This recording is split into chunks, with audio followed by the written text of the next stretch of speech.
Hi friends, എല്ലാവർക്കും പുതിയൊരു വീഡിയോയിലേക്ക് സ്വാഗതം. പ്രഭാവതി സ്വാമിയോട് പറയും, ദയവ് ചെയ്ത് അങ്ങൊരു അഭിപ്രായം പറ. അപ്പോൾ സ്വാമി ചില മന്ത്രങ്ങളൊക്കെ ചെല്ലാണ് കേട്ടോ. എന്നിട്ട് പാർവതിയോട് ചോദിക്കും, പറ ഗായത്രി എവിടെ? ആ ആത്മാവ് എവിടെയാണ് നിൽക്കുന്നത്? വേഗം പറ.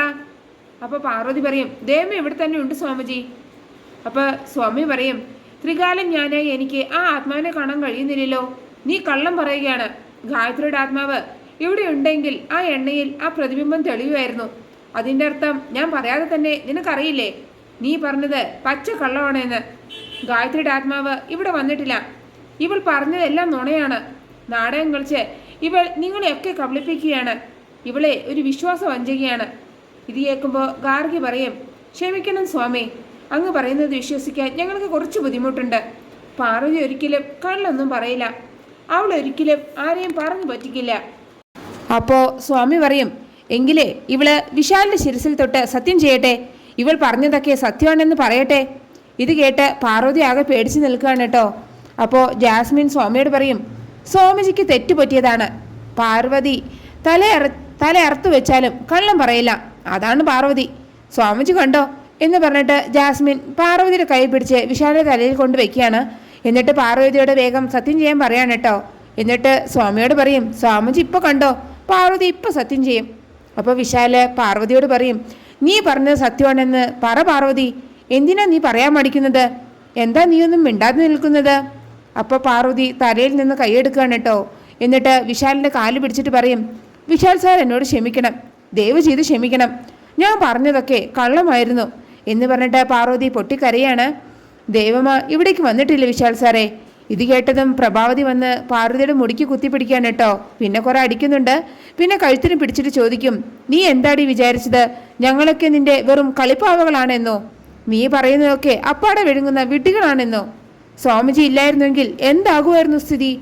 ഇപ്പോഴല്ലേ ഞങ്ങൾക്കൊക്കെ മനസ്സിലാവുന്നത് എന്ന് പറഞ്ഞിട്ട് പാർവതി വീണ്ടും അടിക്കാണ്. എന്നിട്ട് പറയും, പണ്ടൊക്കെ നീ പറഞ്ഞതും പ്രവർത്തിച്ചൊക്കെ ശുദ്ധ തട്ടിപ്പായിരുന്നു അല്ലേ? ഇപ്പോഴും ഇതൊന്നും തിരിച്ചറിഞ്ഞില്ലായിരുന്നുവെങ്കിൽ ഇവൾ പറയുന്ന നുണകളൊക്കെ വിശ്വസിച്ച് ഓചാനിച്ച് നിൽക്കേണ്ടി വരുമായിരുന്നു. നിന്റെ അഭിനയം കലക്കി എന്ന് പറഞ്ഞിട്ട് വീണ്ടും പാർവതി അടിക്കുകയാണ്. എന്നിട്ട് പറയും, എന്ത് ചെയ്യണമെന്ന് ഈ പ്രഭാവതിക്ക് നന്നായിട്ട് അറിയാം. ഈ കാര്യത്തിൽ ആരുടെയും വക്കാലത്ത് എനിക്ക് വേണ്ട. അതൊക്കെ കാണുന്ന ദേവമ്മ ഈ ലക്ഷ്മണരേഖ മുറിച്ച് അകത്തേക്ക് പോകാൻ എന്നെ അനുവദിക്കണേ ദേവി എന്ന് പറഞ്ഞിട്ട് പ്രാർത്ഥിക്കുകയാണ് കേട്ടോ. അവ പെട്ടെന്ന് ഒരു വലിയ കാറ്റ് വരികയാണ്. അങ്ങനെ ആ രേഖ വരച്ചിരിക്കുന്ന കുങ്കുമം കാറ്റത്ത് മാഞ്ഞു പോവുകയാണ് കേട്ടോ. അപ്പോൾ ഗായത്രി ദേവി സന്തോഷത്തോടെ അകത്തേക്ക് കയറാൻ തുടങ്ങുകയാണ്. അപ്പോൾ മണി വന്നിട്ട് പറയും, അകത്തേക്ക് പോകല്ലേ ദൈവമേ, ഞാൻ അതിന് സമ്മതിക്കില്ല. അപ്പോഴേക്കും സ്വാമിജി പുറത്ത് നോക്കിയിട്ട് ചോദിക്കും, ആരാണ് അവിടെ? എന്താ അവിടെ നടക്കുന്നത്? ആരായാലും എൻ്റെ കൺമുമ്പിൽ എത്തണം. അപ്പോൾ ജാസ്മിൻ പറയും, പാർവതി എന്തോ കൂടോത്രം ചെയ്യുന്നുണ്ട്, അതാ ഈ കാറ്റും കോളും ഒക്കെ. അപ്പോൾ പാർവതി മനസ്സിൽ വിചാരിക്കും, ദൈവമേ അകത്തേക്ക് വരരുത്, ഞാൻ യാചിക്കുകയാണ്. അപ്പോൾ ഗായത്രി മണിയോട് പറയും, വഴി മാറും മണിക്കുട്ട, എനിക്ക് അകത്തേക്ക് പോകണം. അപ്പോൾ മണിക്കുട്ടൻ പറയും, എന്നെ കൊന്നാലും ഞാൻ മാറില്ല ദൈവമേ, ദൈവം അകത്തേക്ക് പോകണ്ട. അപ്പോൾ ഗായത്രി അമ്മ അവിടെ നിന്ന് അപ്രത്യക്ഷമാകുകയും പെട്ടെന്ന് കാറ്റ് പോവുകയാണ് കേട്ടോ. അപ്പോൾ രാധിക പറയും, കാറ്റ് പെട്ടെന്ന് പോയല്ലോ, ഗായത്രി ചേച്ചി വന്നു പോയതായിരിക്കുമോ? അപ്പോൾ സ്വാമിജി പറയും, ഇനി പൂജ ചെയ്തിട്ട് ഒരു കാര്യമില്ല, നിമിത്തങ്ങളൊന്നും ശുഭകരമല്ല. അപ്പോൾ രാധിക ചോദിക്കും, പൂജകളെല്ലാം കഴിഞ്ഞോ? അപ്പോൾ പ്രഭാവതി പറയും, പൂജിച്ച നിവേദ്യം വിശാൽ കഴിച്ച ഉടൻ ചടങ്ങുകളൊക്കെ അവസാനിക്കും. അപ്പോൾ ഗാർഗി പോയിട്ട് ആ നിവേദ്യം എടുത്ത് കുറച്ച് കൊണ്ടുവന്ന് വിശാലിന് കൊടുത്തിട്ട് കുറച്ച് കഴിച്ച് വ്രതം അവസാനിപ്പിക്കാൻ പറയാണ് കേട്ടോ. അപ്പോൾ വിശാൽ അത് വാങ്ങി വായിൽ വെച്ചതും അത് തുപ്പുകയാണ്. അത് കണ്ട് എല്ലാവരും ഞെട്ടുകയാണ് കേട്ടോ. ജാസ്മിനും സുശീലയ്ക്ക് അത് കാണുമ്പോൾ വലിയ സന്തോഷമാവാണ്. അവർക്ക് കാര്യം അറിയാലോ, അതുകൊണ്ടാണ് കേട്ടോ. അപ്പോൾ വിശാൽ ചോദിക്കും, എന്താ ഇത്? കാഞ്ഞിരക്കുരു കൊണ്ടാണോ നിവേദ്യം ഉണ്ടാക്കിയിരിക്കുന്നത്? ഈ നിവേദ്യം ഉണ്ടാക്കിയത് ആരാണോ അവരുടെ മനസ്സുപോലെ അശുദ്ധമാണിതും. എന്നിട്ട് പാർവതിയോട് ചോദിക്കും, എല്ലാം മുൻകൂട്ടി പ്ലാൻ ചെയ്തിട്ട് എല്ലാവരുടെ മുമ്പിൽ നീ അഭിനയിക്കായിരുന്നു അല്ലേ? ഐ ഹേറ്റ് യു എന്ന് പറഞ്ഞിട്ട് വിശാൽ ദേഷ്യത്തോടെ അകത്തേക്ക് കയറി പോവുകയാണ്. അപ്പോൾ പ്രതാപൻ സ്വാമിജിയോട് പറയും, ഇനി അധികം നേരം ഇവിടെ നിൽക്കണ്ട എന്ന് പറഞ്ഞിട്ട് പ്രതാപൻ സ്വാമിജിയും കൊണ്ട് അവിടെ നിന്ന് പോവുകയാണ്. അപ്പോൾ പല്ലവി പാർവതിയോട് പറയും, ഞാൻ ചേച്ചിയോട് 1000 വട്ടം പറഞ്ഞതല്ലേ ഇത് വേണ്ട വേണ്ട എന്ന്, അപ്പോൾ കേട്ടില്ല. എൻ്റെ ചേച്ചി സിറ്റിയിൽ സുഖമായി കഴിയുന്നു എന്നാണ് ഞാൻ അഭിമാനത്തോടെ എല്ലാവരോടും പറഞ്ഞു നടന്നിരുന്നത്. എന്തൊരു ജീവിതമാണ് ഇത് ചേച്ചി. അവിടുത്തെ പോലെ തന്നെ തല്ലും വഴക്കും കൊണ്ട് നാണം കെട്ട് ജീവിക്കുകയാണ് ചേച്ചി ഇവിടെയും അല്ലേ? അപ്പോൾ പാർവതി കരഞ്ഞുകൊണ്ട് പല്ലവിയോട് പറയും, നീ ഇതൊന്നും നാട്ടിൽ പറയരുത്. നമ്മുടെ അമ്മയും മുത്തശ്ശനൊക്കെ ഇതറിയാൻ പാടില്ല. ഞാൻ നിന്റെ കാല് പിടിക്കാം. അപ്പം പല്ലവി പറയും, എല്ലാവരും അറിയിക്കാൻ പറ്റിയ കാര്യമാണല്ലോ ചേച്ചി എന്നെ ചെയ്തു വെച്ചിരിക്കുന്നത്. ഇതൊക്കെ നാട്ടിലറിഞ്ഞാലേ എൻ്റെ വില പോകും എന്ന് പറഞ്ഞിട്ട് പല്ലവി അകത്തേക്ക് കയറി പോവുകയാണ്. അപ്പോൾ പാർവതി ഗായത്രിയമ്മയുടെ ഫോട്ടോയ്ക്ക് മുന്നിൽ പോയി നിന്നിട്ട് പറയും, ഞാൻ എല്ലാവരുടെയും മുമ്പിൽ കള്ളിയായാലും എൻ്റെ ദൈവമേ അവർക്ക് ബന്ധിക്കാൻ പറ്റിയില്ലല്ലോ, എനിക്കത് മതി.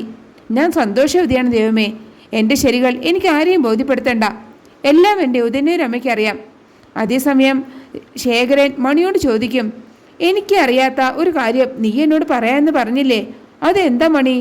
അപ്പോഴേക്കും അവിടേക്ക് പാർവതി വരികയാണ് കേട്ടോ. പാർവതിയെ കാണുമ്പോൾ മണി പറയും, ഇനിയെല്ലാം മുത്തശ്ശനോട് പാർവതി പറയും. അപ്പോൾ ശേഖരൻ പറയും, പാർവതിയെ വിഷമിപ്പിക്കേണ്ട മണിക്കുട്ട, മോൾക്ക് താല്പര്യമുണ്ടെങ്കിൽ മാത്രം പറഞ്ഞാൽ മതി. അപ്പോൾ മണിക്കുട്ടൻ പറയും, മുത്തശ്ശൻ എല്ലാം അറിയട്ടെ പാറു, നീ പറ.